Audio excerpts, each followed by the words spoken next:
I'm Alejandro with Kleinn Automotive Accessories, and today we're going to be installing the RAMHD kit. Before we get into the vehicle, we're going to do some assembly on the bench. Let's get started. What we need to do is separate the trumpets from the bases, and we need to separate these horns from each other. The first thing I'm going to do is I'm just going to cut the air tubing that is pre-installed closer towards the brass fitting. And then just to get that tubing out of the way, I'm going to remove it from the push to connect fittings. Next, I'm going to heat the trumpets at this junction between the base and the trumpet. I'm going to be using a blowtorch. You can use a heat gun. As I'm heating it, I'm checking to see when the seal breaks, and it'll start rotating freely. We're just going to set that aside and work on the next one.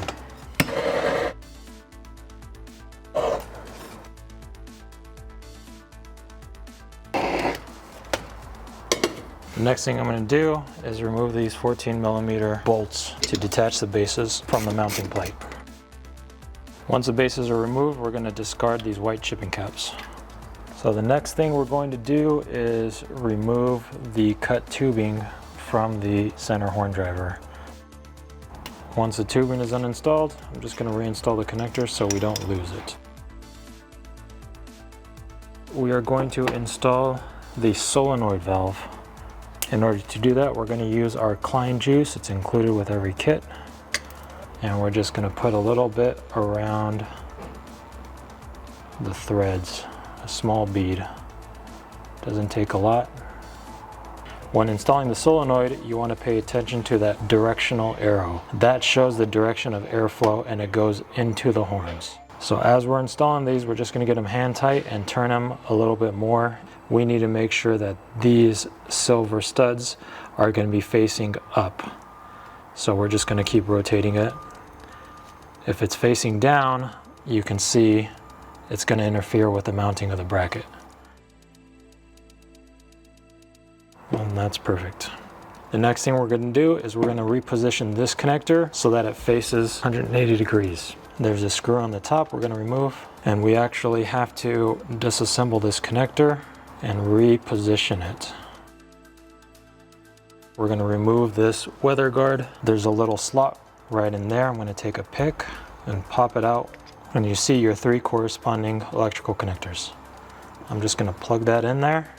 I'm going to reorient the connector to the direction we need it to be, and then I'm going to pull the whole thing out together, and we're going to push that in and it'll lock in place.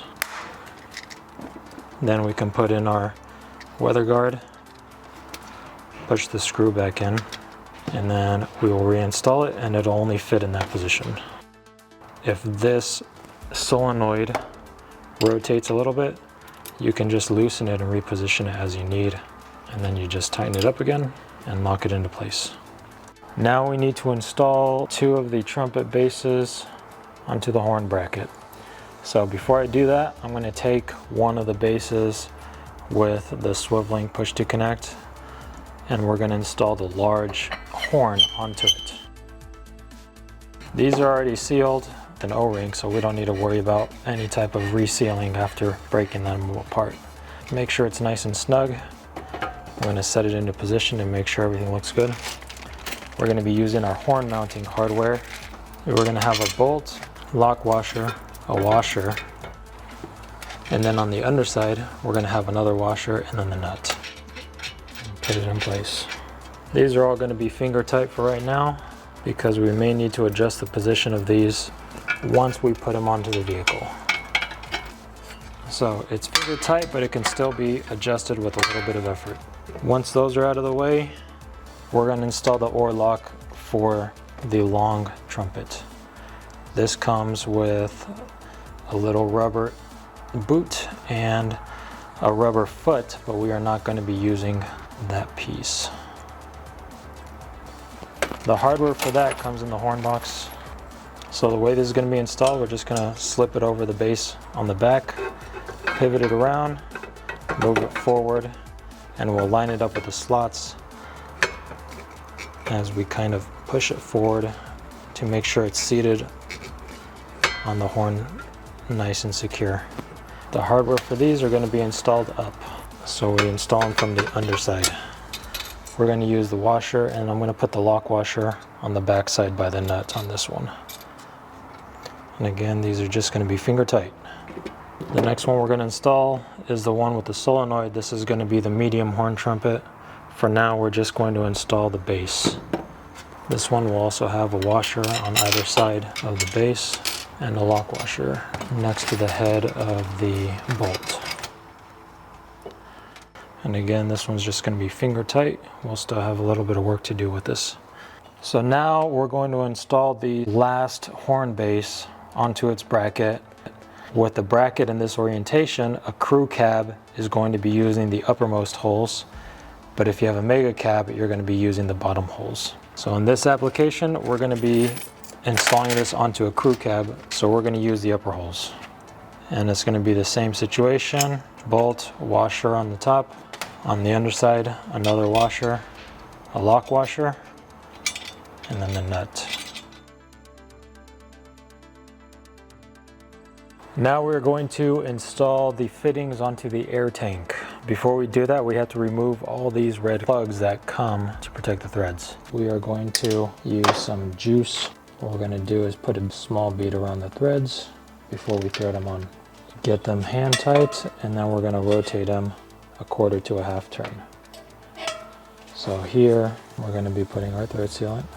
The orientation of this one is very particular.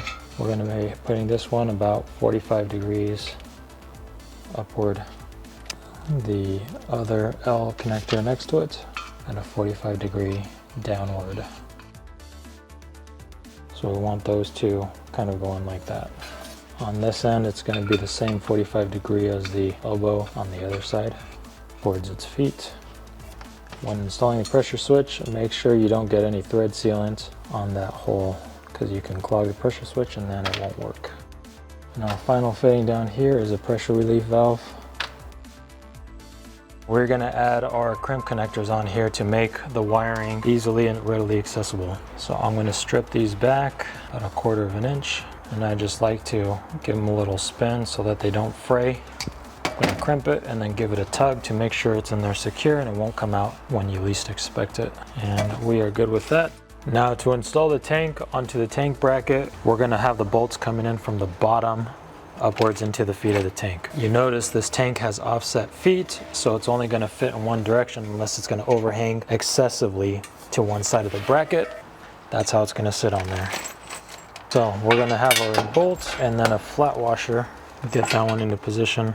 Then we can place a tank lid on top of it. Another flat washer. I'm going to move it in from the back side. A lock washer. And then the nuts.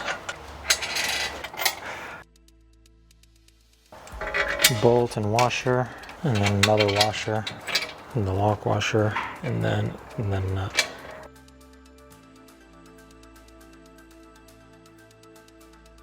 Okay, we're all set with that one. We also have another fitting that we didn't use in our previous installation steps. We're going to go ahead and apply some more juice. This is a check valve, so it is also a little important not to overdo it and not to get any of our thread sealant inside of that hole, because that is where the air is going to come out of.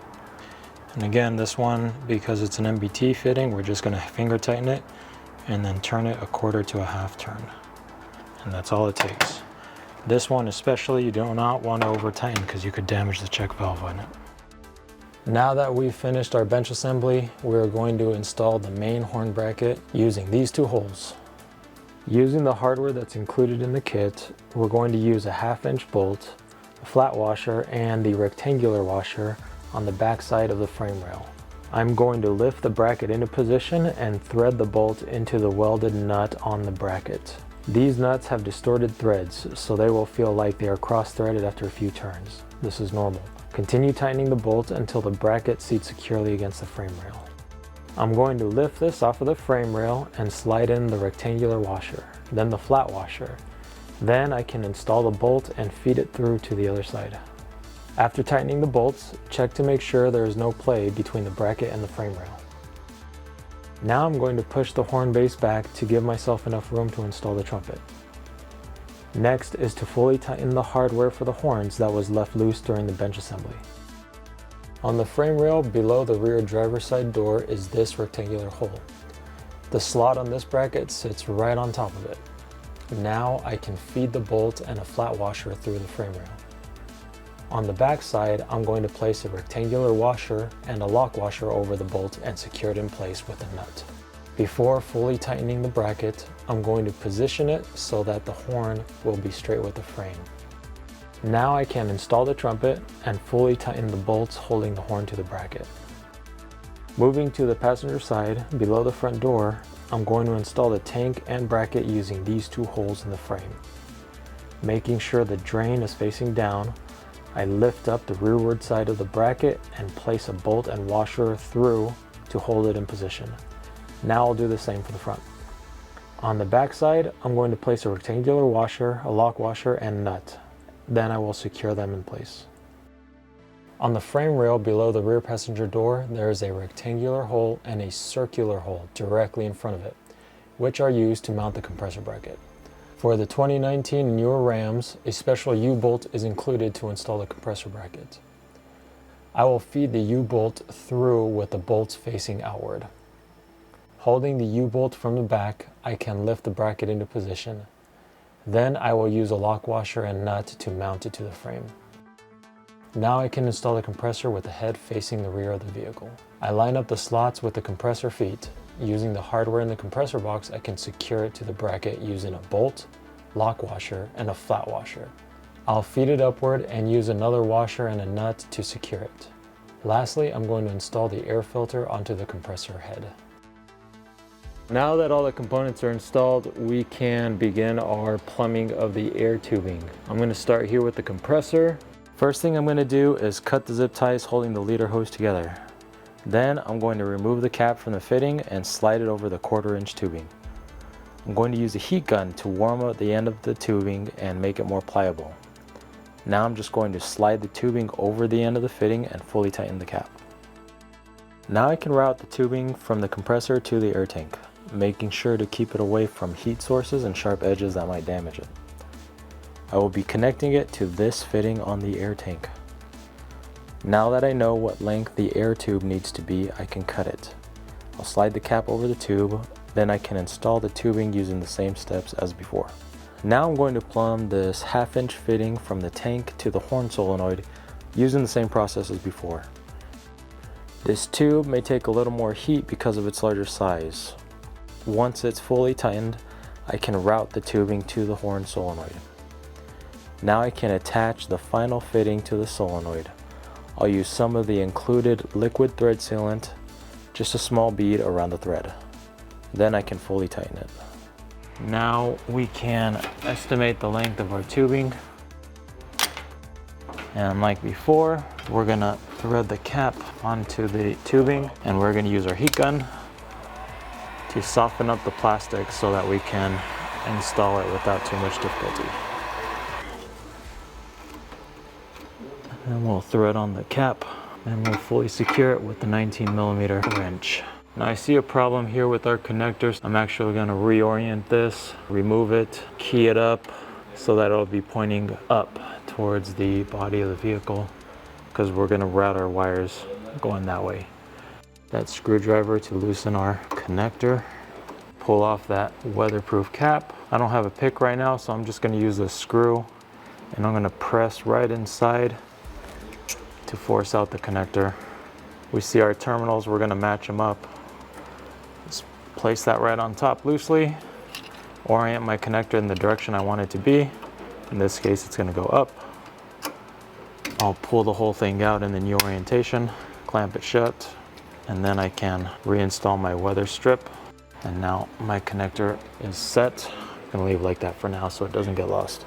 Next thing we're going to do is we're going to get our 3/8-inch tubing and we'll install it to the remaining horn drivers. One of them is going to be right here and the other one is going to be back towards the rear of the vehicle. To install the air tubing from this T to the first horn, we are going to use this one. Likely we'll have it looping up above and coming down low. We'll take off the cap, slide it over, and we'll use our heat gun.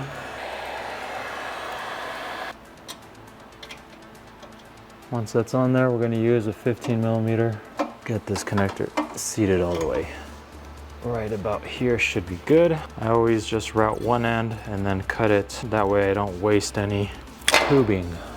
And to get it into that push to connect, you just push it in all the way. Now we can do the other side.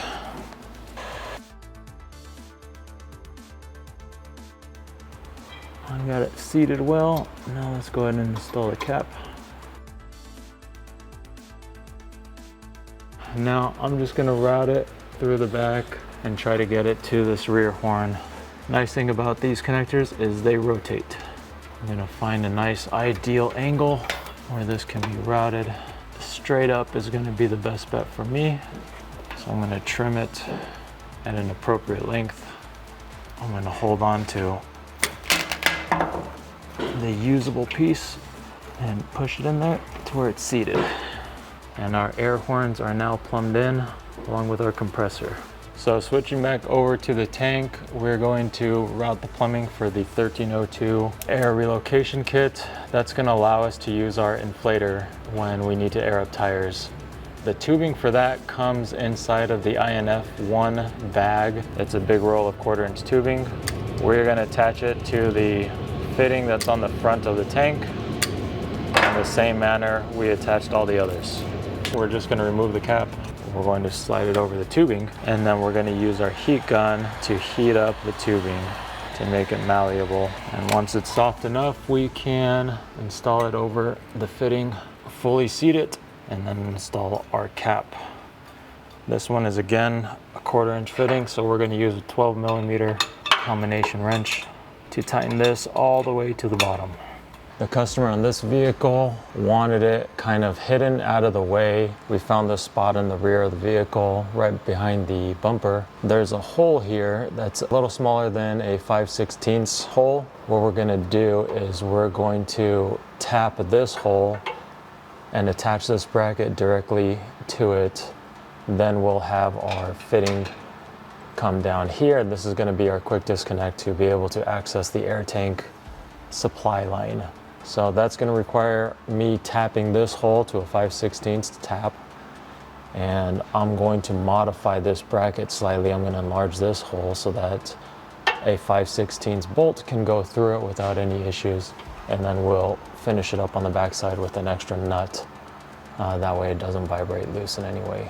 So what I'm doing right now is cutting threads into this bracket so that a bolt can be screwed directly into it. You got to be careful doing this because you can snap the tap. Okay, we're almost through here. So we made it through. Should be able to remove this. And we have our threads cut. Now we'll move over to the workbench and open up that hole so it can be attached. We know our bracket's going to be sitting pretty much like that on the vehicle. This is the hole we're going to use to attach a 5/16 bolt to. And I'm going to open it up to the point where I can put a 5/16 bolt in. So now that fits through really nice. And now we got our hole. So we're ready to install that. Before we do, I'm just gonna go ahead and assemble the 1302. This is a bulkhead fitting. This one's gonna be facing down on this bracket. So that hole is sized appropriately, that this just slides right in. I'm gonna put my lock washer and we're gonna tighten that down. I'll put this on there loosely because if you're using the elbow fitting, you're not going to be able to get this bracket or anything else on here once this is installed. So you just put this kind of in position first, and then you can install your fitting. If it was a straight fitting, it really wouldn't matter. You can just install the straight fitting. So again, I'm just going to put a little bead around the first few threads. And I'm going to do finger tight. I'm going to rotate it 1/4 to a 1/2 turn. So a 1/4 turn felt good enough. Next thing I'm going to do is going to be the same process. We're going to install our quick disconnect here. I already installed the rubber boot, so now I'm just going to put the thread sealant and we're just going to tighten it in place. So we got 19mm here. I'm just going to give it a couple turns. You'll notice that our rubber boot here is starting to get squished a little bit. That's going to be enough, and then I'm just going to cap it Now we can move back over to the vehicle and see how it's going to install. So we're back at the spot where I'm going to install the 1302. That's a hole that I tapped. This is my air tubing that I ran from the tank straight back along the frame and inside the frame at times whenever I could. You can see I need my fitting to be at an orientation where I can easily connect this. So I think that's going to be appropriate. I'm going to go ahead and install my bracket. I'm going to just have it hanging straight down, and then we'll lock it into place. And that's not going anywhere. The last thing I'll do is tighten up this nut in the back to secure the position of the quick disconnect fitting. Right now I just got it finger tight with my elbow pointing backwards. You know what, I am going to route it through here because I don't want this hanging down too low. So we'll trim it right about there. And then we can use our heat gun to soften it and install the tubing. We're just going to lock this down. I'm looking inside the engine bay. What we need access to is the positive from the battery terminal. We're going to need access to the fuse block. First step I'm going to do is find a location for the relay. I've been kind of poking around this area. I'm going to remove this plug, see if I can get that relay to sit under there. That will allow the pigtail to have the wires pointed directly to where we need to go into the battery and into the fuse box. I'm going to pry off the top rivet, and then from the bottom I'm just going to kind of pinch the ends and push it up. This looks like it'll fit really nicely with our relay mounting point. Okay, so the relay is sitting pretty nice and secure. Now we're going to lock it all into position. Okay, I like that. That works really good. Now that I have my position set for the relay, I'm going to go ahead and start with the main power wire. This is our power wire that comes with the kit. This is going to go directly into our compressor from the relay using one of these, this blue or the yellow lead. And then the other end is going to go to the battery. So we want to make sure that the fuse is as close to the battery as possible. And this one has two covers here, so we don't need to worry about that. There's no access there. But here, it looks like there's a couple free terminals. We can check with our multimeter to make sure that that's going to give us a positive voltage. And here we got 12.7 volts. So this is all connected to the positive rail. We are going to use this one. I'll have to identify what type of thread this is. If I had to guess, I'd guess it's an M6. So since we want to make sure our fuse is as close to the battery as possible, we're going to use this end that's already cut to a specified length. I'm going to pull out the fuse so that when I hook all this up, this wire will not have any power to it until we're ready to actually start the whole system. I'm going to do my routing from here, and I'm going to wrap it around and then come into contact with the yellow. And then the blue will be whatever's left of this wire. We'll attach it, snake it along down here, find a spot down in the engine compartment that leads to the frame. We're going to go ahead and start doing our wiring for that. I'm going to give them a little twist, then I'm going to use my crimp connector. Since this is 10 gauge, we're going to use a yellow. We're going to give it a good tug to make sure it's not going anywhere. And let's reinstall the fuse and check. So that's perfect continuity. I'm going to remove the fuse again, and then we can continue routing our wires. I'm actually going to snake it underneath this big power wire. And then we can wrap this around here. That's about the length I'm going to use. I'm going to give myself a little extra just to be on the safe side. So with this one, we're going to use a butt connector. I'm going to cut about 1/4 of an inch of the insulation. Our pigtail already has the insulation stripped, so we're just going to remove it. One of the butt connectors that we include with our kit, these are really nice nylon butt connectors. We're just going to use our crimping tool to crimp that and give it a good connection. The other one is going to be the same. I'm giving that a good tug, make sure it's good, and we'll once again check for continuity fuse. So that's perfect. And now what we can do is we can install the rest of our power wire, and we'll crimp the other side of this to that blue wire for the compressor. So while we're here, we're going to go ahead and install the ground wire for the relay. It technically can be the black or the white wire. We're going to go with black because that's consistent with standard operating procedures. I'm just going to spin the wire there. And we'll do the same here. We got that seated inside and we'll crimp it. We are good. The white wire we're going to tie into one of our yellow wires. These yellow wires go to the pressure switch and to the fuse box. The electrical pathway is going to be a switched 12-volt signal from the fuse box, goes through the pressure switch that's installed on the tank, comes back into the relay, and then it gets grounded to trigger the relay to turn on, which will allow the compressor power wires, which are these, to run to the compressor, and the compressor will kick on. And as soon as that pressure switch detects the appropriate cutoff pressure, it'll open, breaking the circuit, turning off the compressor. That way the switch doesn't see any high current. All the current's handled through the relay, which is what relays are designed to handle. Okay, so I have just finished running the included loom with our kit through all the wiring that I'm going to do. I have one of the pressure switch wires that's going to go into the fuse box. I left it with a little bit of length so I can install it. I'll be running it in from there.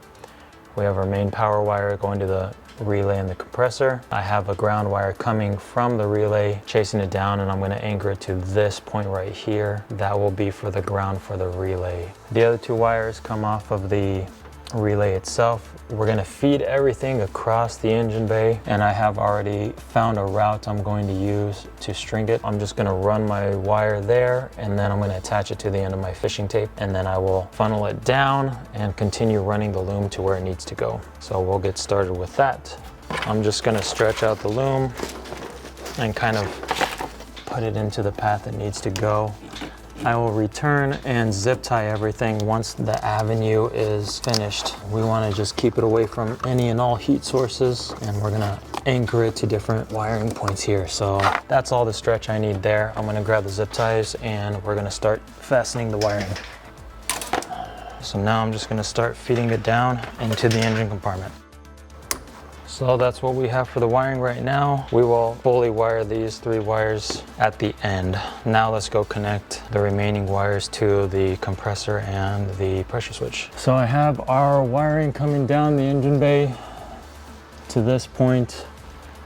I fished another string up here that's going to come over this body mount, and it'll drop down so that we can tie in our yellow wires to our pressure switch. So here are our yellow wires starting to come out.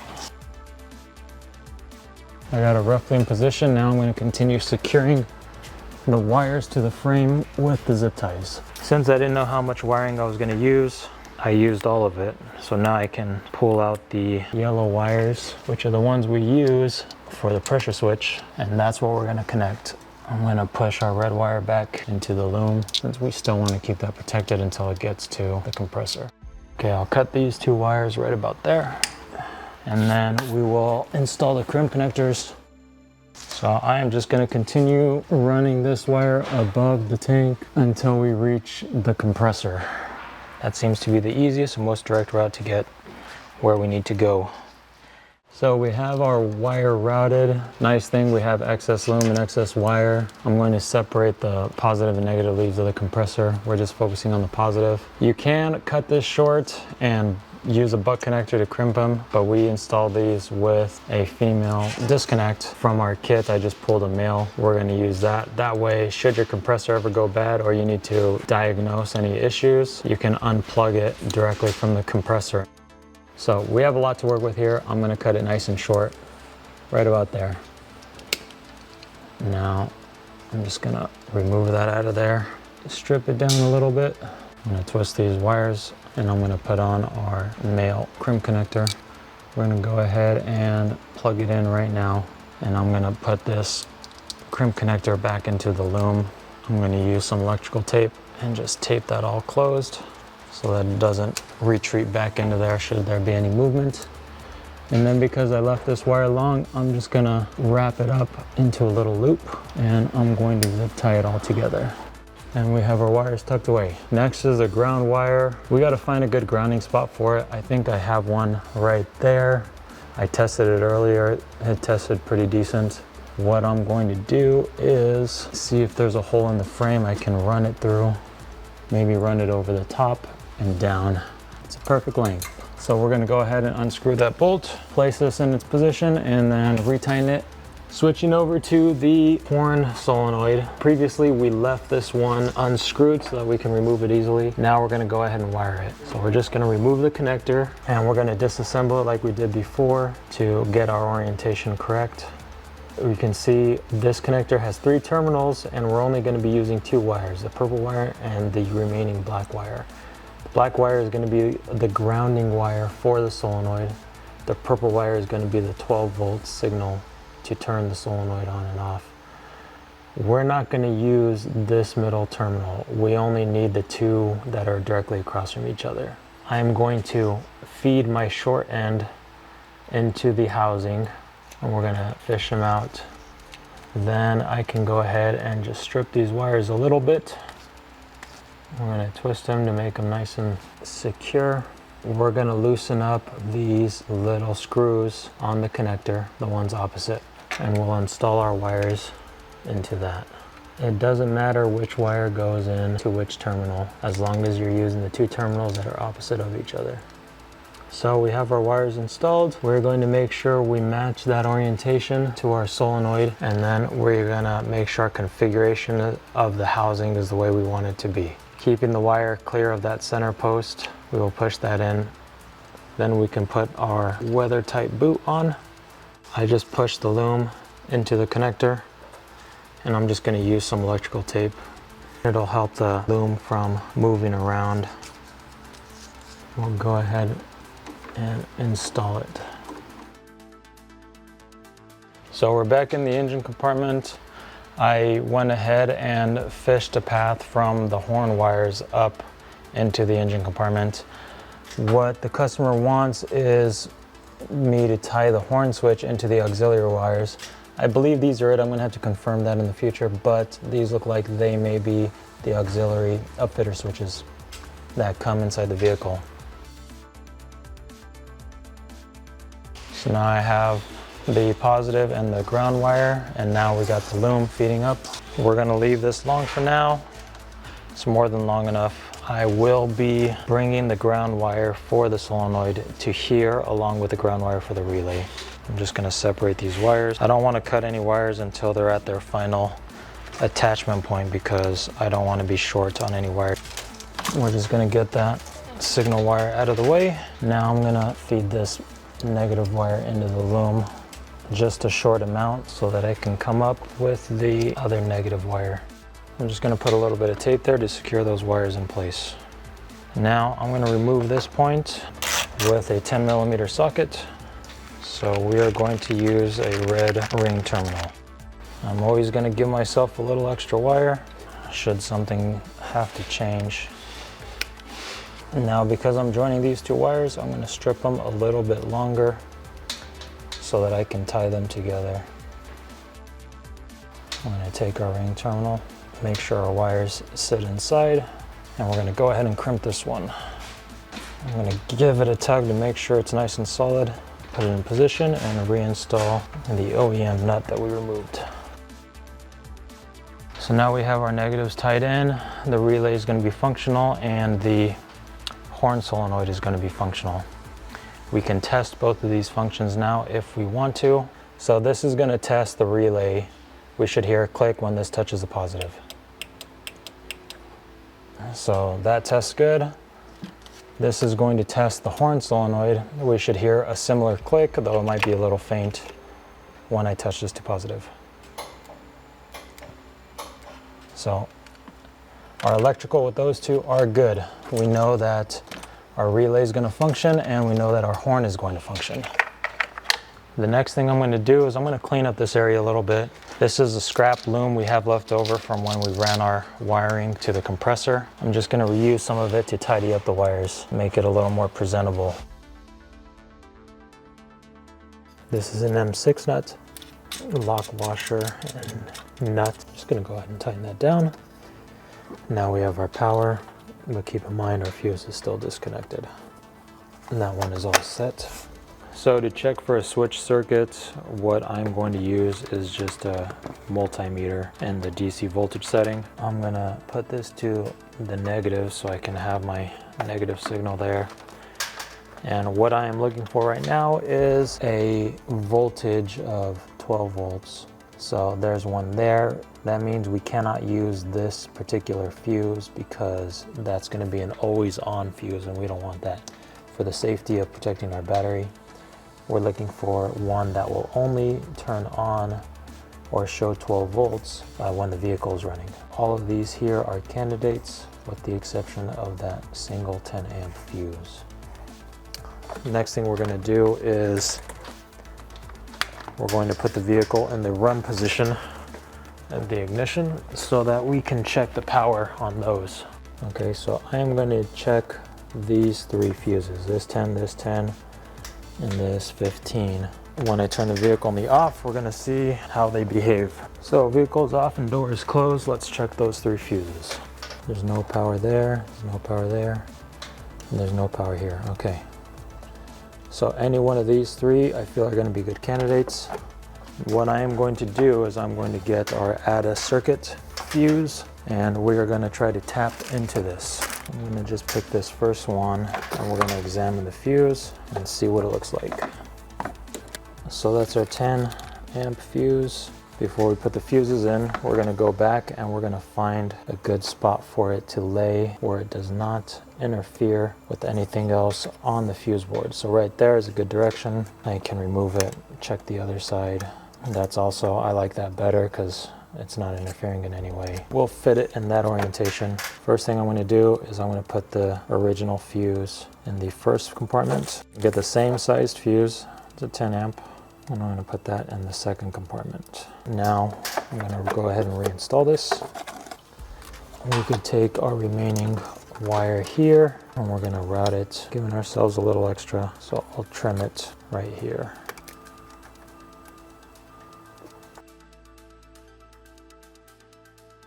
So let's go ahead and crimp this and then we will trim this panel so that the wire doesn't get damaged whenever we close it.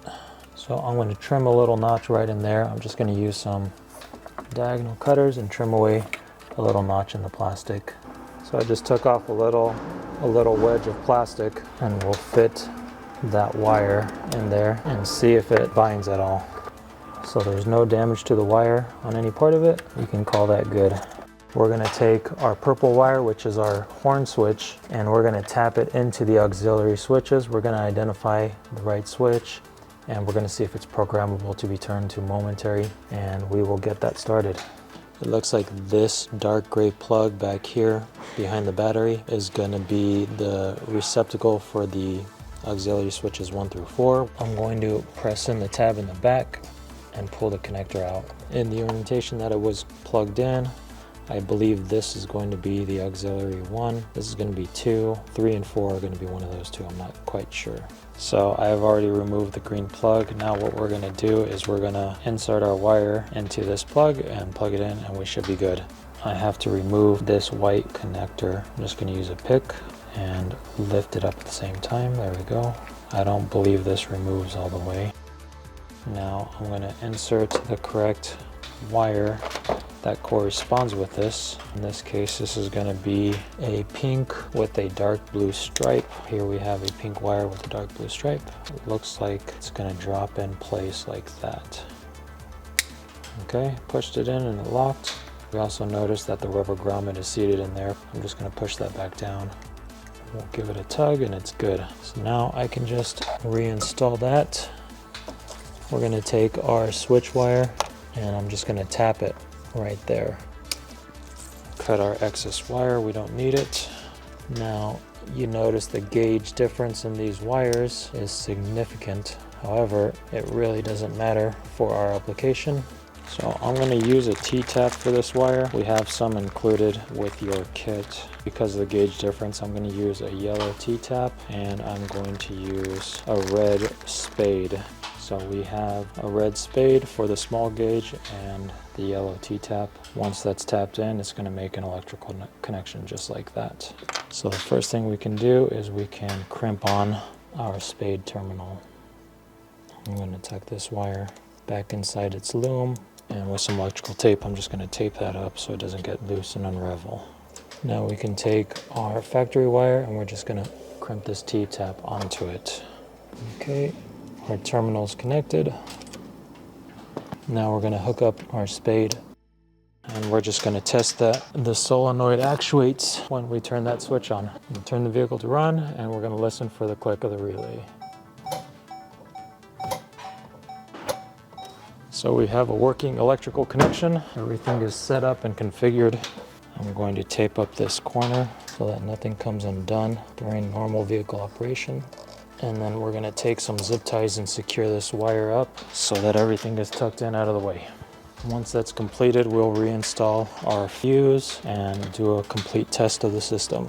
So I'm using the rest of the loom for our horn solenoid wire to cover up that factory wire. And then we'll tape everything up and then we'll zip tie it and it will be finished. Everything's buttoned up. Now all that's left to do is reinstall our main power fuse, and then we can test this system. And we'll go ahead and start up the vehicle and make sure everything runs like it should.